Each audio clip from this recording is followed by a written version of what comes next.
Hello, welcome back. So today we're going to work on some inverse functions. Let's just review that if we had an ordered pair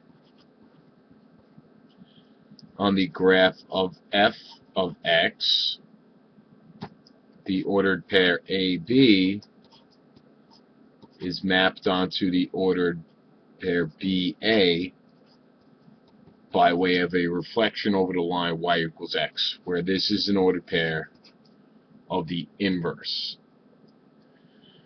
So, simply put, if you have an ordered pair, switch the x and the y, and that is an ordered pair on the inverse function. And its image, graphically, is a reflection over the line y equals x. So we know how to find the inverse of an ordered pair and of a graph. Today we're going to learn how to find the inverse of an equation. So, for an ordered pair,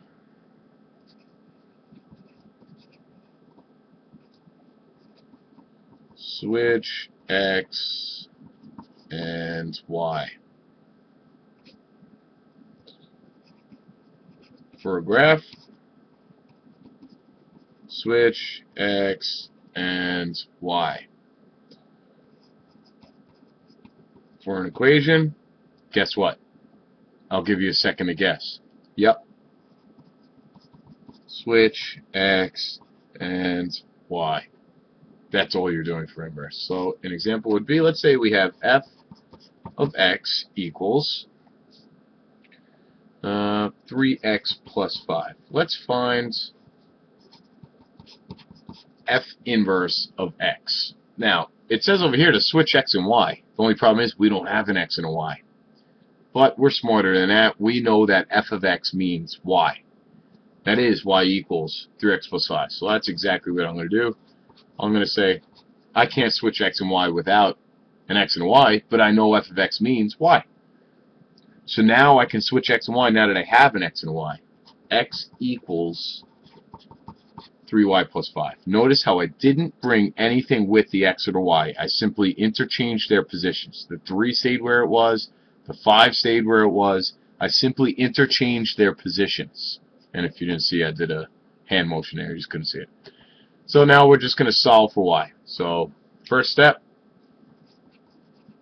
express in terms of y. Step 2, interchange x and y. Step 3, solve for y. So we're going to subtract 5 from both sides. X minus 5 equals 3y, and then we're going to divide by 3. X minus 5 over 3 equals y. So there's our inverse. So the last thing I'm going to do, I'm not going to say y equals. I'm going to say f inverse equals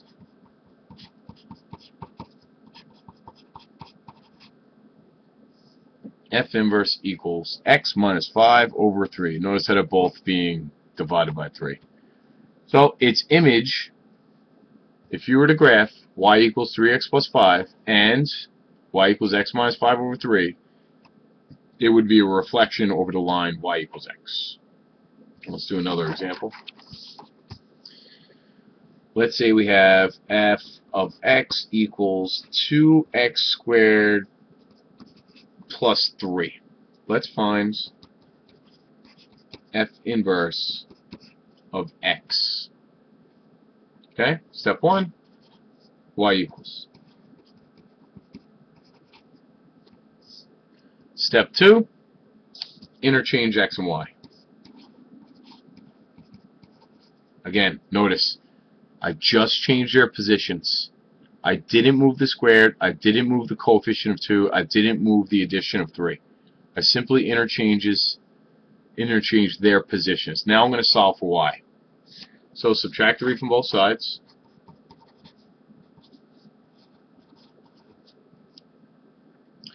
Divide by 2.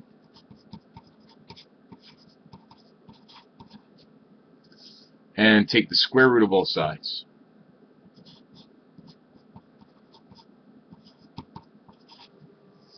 Problem here? Give you a second to think about it. Yep. Radical in the denominator. So I'm going to rationalize. Radical x minus 3 over radical 2 equals y. There's no conjugate of a monomial, so I simply multiply by radical 2 over radical 2. Okay, so this is radical 2x minus 6 over 2 equals y. There's our inverse function. So I'm going to call it f inverse. F inverse of x equals square root of 2x minus 6 over 2. Now that's pretty cool that we got a square root function as the inverse of a quadratic function.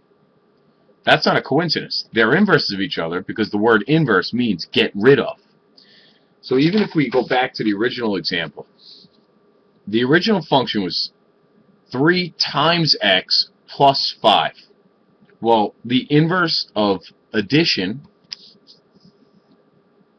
subtraction, the inverse of multiplication, division. The inverse of subtraction, of addition, subtraction. The inverse of multiplication, division. And the inverse of squaring something is square rooting something. So think about it in terms of solving equations.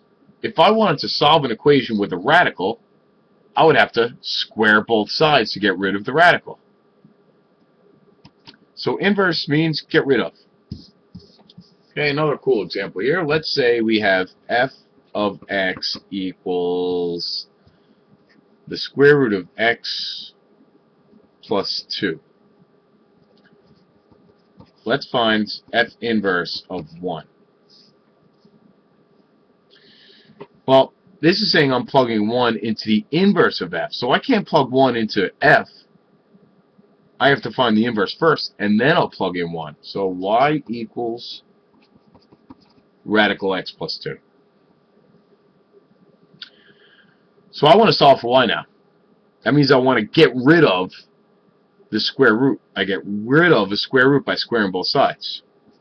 Y squared equals, or the inverse of a square root is a quadratic, equals x plus 2. And subtract 2 from both sides. Y squared minus 2 equals x. And now I can interchange x and y. X squared minus 2 equals y. So now that's the inverse. So f inverse of x equals x squared minus 2.